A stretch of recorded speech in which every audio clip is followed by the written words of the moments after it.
Mick Lynch, first things first, what's the latest in the dispute? Well, the latest in the underground Transport for London dispute is that the Mayor has done a deal with Grant Shapps effectively in the Treasury, and in order to bridge the gap in the finances, he's put our members' pensions up for grabs along with their conditions and possibly their pay deal going forward. So there's a big funding gap and it's going to be paid for by our people. So we will still be in dispute, and we will consider from now what further action we need to take alongside the National Rail dispute, which is on very similar lines. Over the last sort of 2 years or so, we've seen multiple sort of emergency finance deals, bailouts or whatever you want to call them for TfL. What do you think the long-term solution is to the funding issue they're seeing? Well, we need a long-term settlement. This is a 19-month settlement, which is very short. You'd expect these things to be in 5-year or maybe even 10-year blocks so that you can plan for the future of what is a global city. We're the only city in the world of this size that doesn't have an operational subsidy,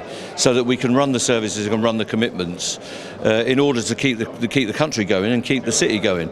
That doesn't exist. The Tories say it has to run at level par, where everything's got to be paid for through the fare box, and that's either by the taxpayers of London, the ratepayers, or via fares going up. So that simply can't work in a big city. It's not the same. It's not like that in Paris or New York or any other city you care to name. So we need an operational grant that's properly subsidised, and Mayor Khan should be fighting for that.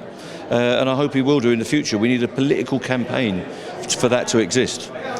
Bernie Sanders has crossed the Atlantic to come and show his solidarity with the RMT, the other unions that are here today. It's quite a striking contrast with Keir Starmer, who's yet to show up on the picket line. What's your view of Bernie being here today and the contrast with Keir? Well, it's great to have Bernie Sanders here. He's reached out to us. We put this meeting on and had to upscale it a bit, if I'm honest with you, because Bernie said, I want to be with you. I want to show my solidarity.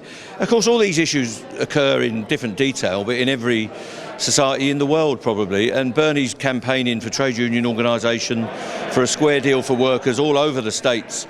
And we're seeing that arise with the Amazon workers, even the Starbucks workers, but lots of other trade union uprisings, if you like, and he's supporting all of those. So he's got a trip to London and he wanted to reach out and support us. We're delighted that he's here. I'm looking forward to hearing from him, and I'm sure that the crowd here tonight will be delighted as well. My question was about the difference between him and Keir Starmer. Are you expecting Keir Starmer to do the same and come and show solidarity with you on the picket line? Well, we'll be with Keir Starmer at the TUC. I'll be at the Labour Party, even though I'm not allowed in. Keir Starmer's welcome. If he wants to shift his party position and his front bench's position to be more in line with where the trade unions are and more where workers' needs are, that will be a great development in this situation. So he's welcome. We can have a dialogue and we can discuss each other's needs. It's looking increasingly likely that Liz Truss is going to be the next Prime Minister of the United Kingdom. Do you think it will be easier for you to settle the rail workers' dispute with her as the Prime Minister as it has been with Boris Johnson? I've no idea. I don't know where Boris Johnson is. He's not been in touch lately. I know where Grant Shapps is. He's in a bunker in Welwyn Garden City or wherever he is. He doesn't come out to play either. It would be better if we had a round table and discussed all the issues. But look, we've got to deal with whoever's sitting at the table. The companies will take their mandate off the new Department for Transport, backed up by the Treasury, ultimately backed up by Liz Truss. I'm on record as saying I think she's a bit of an extremist. I hope she proves me wrong and brings peace and joy all around the economy, but I can't see that happening. So I think workers have got to be on their mark and ready to go with campaigns right across this country to get a square deal. A broader question for you, my final question. Some people have suggested that strike action is not the answer to the problems that working class people face, or the problem that working class people face in the cost of living crisis. Do you agree with them?